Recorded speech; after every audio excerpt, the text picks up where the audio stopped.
Oi, hoje vai ser uma live de dinossauro.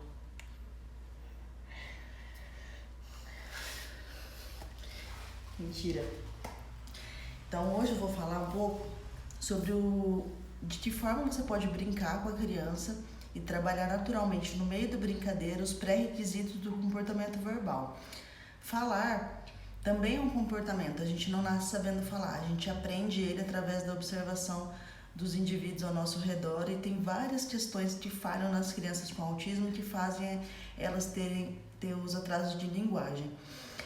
Hoje, pela classificação atual do autismo, né, que desde 2013 o DSM estabeleceu, parou de usar aquele termo Asperger, né, e incluiu tudo como transtorno do espectro autista e disse que tem diferentes níveis, né, leve, moderado, grave, níveis diferentes de acometimento, que as características variam de intensidade. Os indivíduos que têm o autismo leve, que hoje esse termo está sendo substituído por autismo nível 1, são indivíduos que não têm atraso de linguagem, ou seja, essa criança lá no início da vida falou na hora certa e isso não foi uma coisa que chamou a atenção dos pais, ela falou, se desenvolveu nesse sentido de forma esperada para o desenvolvimento típico. O que pode acontecer depois, quando eles são maiores, adolescentes ou adultos, eles relatam que uma dificuldade para entendimento de figuras de linguagem, metáforas, sutilezas da comunicação. Então a linguagem é normal, mas pode falhar um pouquinho na comunicação de não ser tão efetiva nesses aspectos. O autista moderado em diante necessariamente tem alguma questão com a linguagem que chama atenção. Ou tem atraso de fala, ou eventualmente até pode ser uma criança não verbal. Não é isso exatamente que define o nível de acometimento da criança, entre ser moderado e grave, mas sim o nível de autonomia que a criança necessita na vida. O que a gente pode afirmar é que um autista que não fala, um autista não verbal, não pode ser considerado um autista leve, porque os autistas leves não têm atraso de linguagem. Então a gente sabe que o comportamento verbal, a fala, depende de 3 pré-requisitos que precisam ser trabalhados, hiperestimulados nas crianças com autismo para que o comportamento verbal possa se desenvolver. Quais são os 3 pré-requisitos da fala? O contato visual, a imitação e o segmento de comandos, que tem como ideal o aumento da linguagem receptiva da criança, que é o que ela entende do que ela escuta.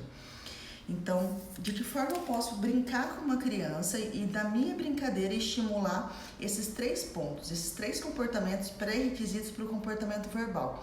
Eu já falei em algumas outras lives e vídeos que eu gravei para o canal que os comportamentos eles são fragmentados em comportamentos menores para que esses comportamentos menores sejam trabalhados de forma didática e a criança tenha condição de atingir um comportamento mais nobre, né? Um comportamento superior. Então aqui é a mesma coisa, a mesma ideia, eu fragmento e hiperestimula esses pontos. De que forma fazer isso?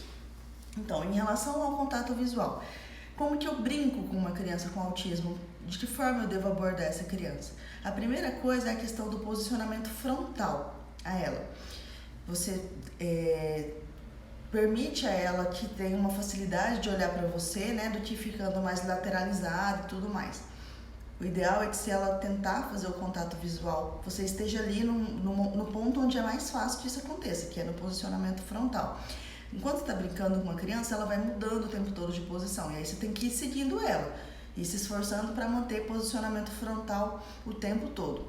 Segundo ponto, uma distância confortável. As crianças com autismo têm um déficit social, né? O cérebro delas é menos social. Se isso não acontecesse, elas não estariam no espectro.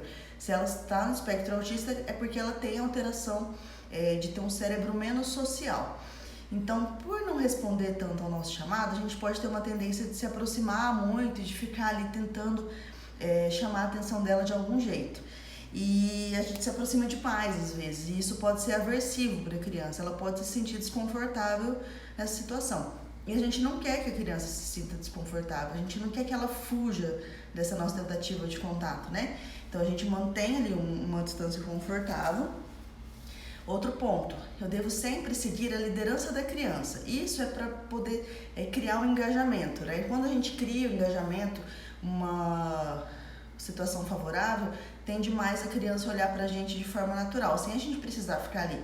Vou dar um exemplo, se eu ficar ali, Pedro, não é assim que eu devo fazer.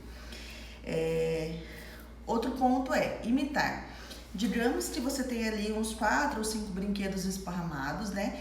E eu não falei que a gente deve seguir a liderança dela? E aí eu vejo no que ela engajou. Digamos que o Pedro engajou no cavalo. E aí, qual é a melhor forma de eu ganhar a atenção dele? É imitando o que ele está fazendo. Então, digamos que ele pegou o cavalo, se tiver disponível, né? Eu pego ali também outro cavalo e começo a explorar da mesma maneira como ele está fazendo. Eventualmente, a criança pode estar fazendo alguma exploração do brinquedo que é até não funcional. Vamos falar do achado clássico da criança com autismo, né? De girar rodinhas. O Pedro fez muito isso. Aí ele, digamos que ele pega o carrinho e começa a girar rodinha, mas isso não é funcional, mas não tem problema. Eu posso, no primeiro momento, para criar vínculo com ele, pego outro carrinho, faço a mesma coisa que ele está fazendo ali de início, depois eu vou dar um modelo para ele de como que se brinca com um carrinho. E aí eu vou narrar o que eu estou fazendo, né? Posso narrar o nome do objeto, por exemplo, que eu peguei. Carro. E aqui é a grande questão, usar onomatopeias, que é uma coisa que ajuda a atrair a atenção da criança. Então, de carro, que a gente pode usar? Vrum, vrum. Isso aumenta a chance dele fazer contato visual comigo sem a necessidade de eu ficar chamando. Então, onomatopeias são barulhos engraçados que tem relação com aquele objeto que a criança escolheu e que aumentam a chance dela fazer contato visual com a gente sem a necessidade de eu ficar chamando. Se for o cavalo que ele engajou, onomatopeia, pocotó, pocotó, pocotó, pocotó. Se for a vaquinha, má. Isso são onomatopeias. Certo? Então essas são as estratégias para ganhar a atenção da criança, para aumentar a chance dela fazer contato visual comigo. Segundo ponto que eu quero trabalhar, a imitação. Também um dos pré-requisitos do comportamento verbal. A primeira coisa, né? Dentro dessa estratégia para ganhar a atenção dela, a gente já não falou de imitar o que ela está fazendo. Quando eu imito a criança, ela sente que a ideia dela foi valorizada. Então, se ele está brincando com um cavalo e eu chego aqui e já começo assim, Pedro, olha o porco. Eu não estou valorizando a ideia dele. Se ele engajou no cavalo, engaja no cavalo também junto com ele. Cria uma oportunidade dentro do que ele idealizou ali para aquele momento. Está mexendo com o cavalo, eu faço. E aí, imito o que ele está fazendo, no momento que ele engajou, aí sim eu insiro uma demanda ali, crio uma imitação dentro daquilo que ele está fazendo. Aí eu posso falar assim, se ele tiver com um cavalinho, né, e tá fazendo alguma coisinha aleatória, e eu pego outro cavalinho e falo, faz igual, pocotó, pocotó, pocotó, pocotó, né, peço para ele fazer pulinhos aqui com o cavalo. Então, solicito uma imitação simples no início, né? Uma imitação que a criança seja capaz de fazer pela idade. Outro ponto é a hierarquia de dicas. Então, no primeiro momento, eu peço para ele fazer. Pedro, faz assim com o cavalo. Ele pode já de primeiro momento fazer, o que demonstra que ele estaria com uma boa linguagem receptiva, né, de entender a ordem que foi dada e já fazer a ação, mas ele pode também não fazer. Num segundo momento, eu posso dar um pouquinho mais de ajuda, além da minha dica verbal, eu posso fazer uma dica gestual. Assim, ó, Pedro, ó, o cavalo, assim, ó, dou um pouquinho mais de dica ali, faço mais gestos e tudo mais. Aí pode ainda não ser efetivo. Na terceira vez, eu já vou dar ajuda física para ele fazer. Eu não vou ficar dando comandos ali e deixar ele me ignorando. Falo uma vez, dou a chance dele fazer sozinho, não fez. Na segunda, dou uma ajuda gestual. Outro exemplo, Pedro, dá milho pro cavalo. Não deu, né? Pedro, milho, ó, dá milho pro cavalo. Ajuda gestual. Não fez. Na terceira, eu já pego a mãozinha dele, faço ele fazer. Pedro, aqui, ó, dá milho pro cavalo. Isso, deu milho pro cavalo. Então, eu não deixo a criança ficar me ignorando. Na terceira vez, já, no máximo, ajuda física para concluir a ação. E o último passo do comportamento verbal é o segmento de comandos. O segmento de comandos tem o objetivo de aumentar a linguagem receptiva, que é o que a criança entende. Então, antes de expressar a palavra cavalo, a criança precisa saber que isso é um cavalo. Como é que eu faço isso? Aqui eu vou, é muito importante aquela questão de ir narrando o que você está fazendo, né? Se a criança ainda não verbal, se ela ainda não fala nenhuma palavra, eu vou procurar narrar sempre com um mínimo de palavras, uma palavrinha só. Então, cavalo, cavalo. Em outro momento ele pega aqui o porco, né? Eu vou nomear só o porco, eu não vou falar um batalhão de coisas ali sobre o porco. Eu nomeio para que ele entenda, né? Para que ele crie um vínculo daquela palavra porco com o objeto porco. E assim eu vou ampliando o entendimento dele das palavras. Isso é a linguagem receptiva. A fala, propriamente dito, é a linguagem expressiva. Então, como é que eu aumento a linguagem receptiva? Através do segmento de comandos. Então, a questão de narrar em poucas palavras, respeitando a regra do mais um. Se é uma criança não verbal, eu vou narrar sempre com uma palavra só. Se em algum momento o Pedro já aprendeu a falar direitinho o cavalo e eu vou fazer uma narrativa aqui em relação ao cavalo, eu posso então usar duas palavras, porque ele já fala uma, né? Cavalo marrom, cavalo bonito. Posso usar duas palavras para narrar aquela ação. Eu devo também falar as palavras de forma articulada, né? Para que ele possa fazer a leitura da minha mímica facial e aumentar a chance dele reproduzir aqueles fonemas. Então, eu vou falar cavalo de forma articulada, porque é através dessa varredura de mímica facial que eles aprendem a forma de reproduzir. Outra questão é dar ordem simples, né? De uma etapa. Então, aquilo que eu falei. Eu estou aqui brincando com bolo. Dá bolo pro Pablo. Posso dar um segmento para ele, né? Não fez. Aqui é o bolo. Dá o bolo pro Pablo. Dou uma ajuda ali gestual, né? Se ele ainda não fez na terceira vez, já pega a mãozinha dele. Aqui, Pedro, dá bolo pro Pablo. Levo lá junto, e aí ele vai entender que aquela ação ali, dar bolo para o Pablo, é fazer isso aqui. Ah, isso aqui que é dar bolo para o Pablo. E aí eu vou melhorando a linguagem receptiva dele. Mesma coisa da hierarquia de ajuda. Falo uma vez, dou a chance dele fazer. Se não fez, dou um pouco mais de ajuda gestual. Se não fez terceira vez, eu já dou ajuda física para concluir a ação. Então, comecei a live aqui com a cabeça de dinossauro, né? Por quê? Porque quando a gente vai brincar com uma criança com autismo, a gente tem que tentar perceber do que a nossa criança gosta.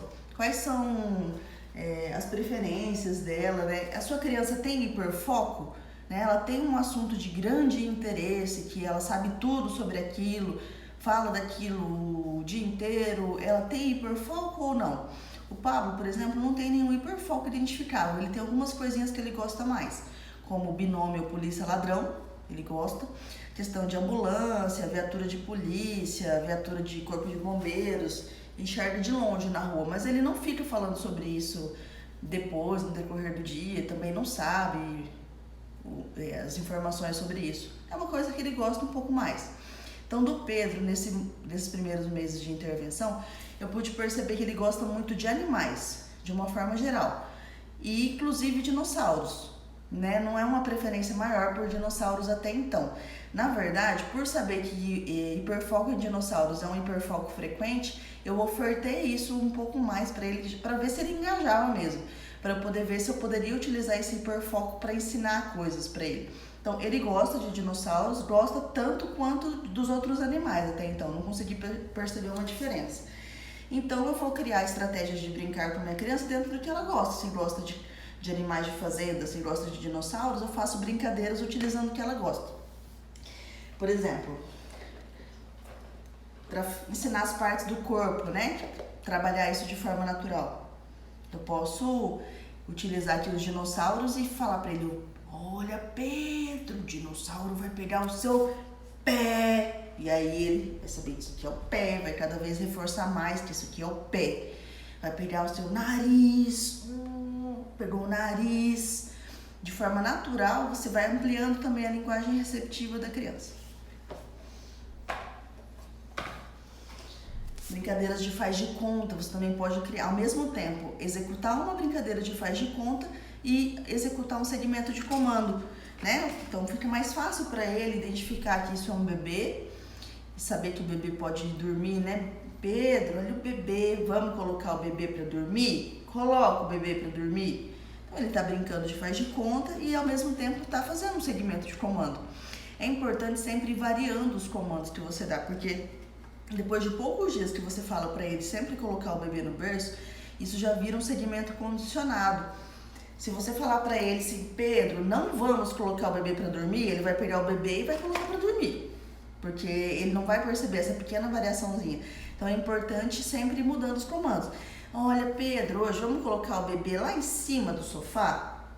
Se ele não fez, né, leva ele lá, dou ajuda para ele executar a minha ação. E aí ele entende, então, o que é colocar o bebê em cima do sofá. Vou criando variações, assim, para que não fique um segmento condicionado. A gente precisa realmente saber se a criança está entendendo o que você está falando para ela. Outra questão também que é interessante é a questão de chamar a atenção da criança o máximo de tempo para você. A criança com autismo tem uma preferência, um maior foco em objetos, e como eles têm uma percepção do ambiente muito alterada por conta das alterações sensoriais e eles experienciam o ambiente de forma muito diferente, fica mais difícil mesmo focar nas pessoas. Então você tem que ser interessante o suficiente ali o tempo todo para que ele foque a atenção em você. Então de que forma você faz isso? Usando as preferências dele nas suas atividades e usando, por exemplo, musiquinhas infantis. Pouco tempo atrás a musicalização teve comprovação científica que melhora alguns aspectos nas crianças com autismo. Eu ainda não li nada sobre isso, mas agora o pessoal está começando a falar um pouquinho sobre isso. Mas com certeza você consegue atrair mais a atenção da criança cantando uma musiquinha infantil para ela, né? Então de manhã cedo, de forma natural na rotina, o que eu posso fazer? A gente foi lá para a cozinha, o Pedro já arrumou, e aí eu falo, vamos lá ver o tigre? Vamos ver o tigre. Abro a porta e fala oi pro tigre, porque eu tô tentando ensinar o Pedro a falar oi, né? Porque ele acena para as pessoas, mas ele não fala oi. Tô tentando fazer isso, aí eu fala oi pro tigre, filho. O tigre pergunta se o tigre dormiu bem. Dormiu bem, tigre? O tigre é o nosso cachorro, né, filho? Vou narrando ali os eventos e aí começo a cantar uma musiquinha do cachorro. O cachorro late quando faz au, au. Aí são onomatopeias, né? Aí nisso ele já olha pra mim. Ele simplesmente não consegue prestar atenção em outra coisa, né? Fico ali fazendo um monte de coisa. Levantar a perna pra fazer xixi. E nisso já tô fazendo ele ampliar a linguagem receptiva. Isso que é uma perna. E aí assim vai.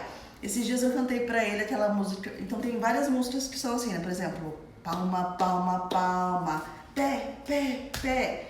Aí quando eu fui cantar o roda, roda, roda, ele começou a rodar.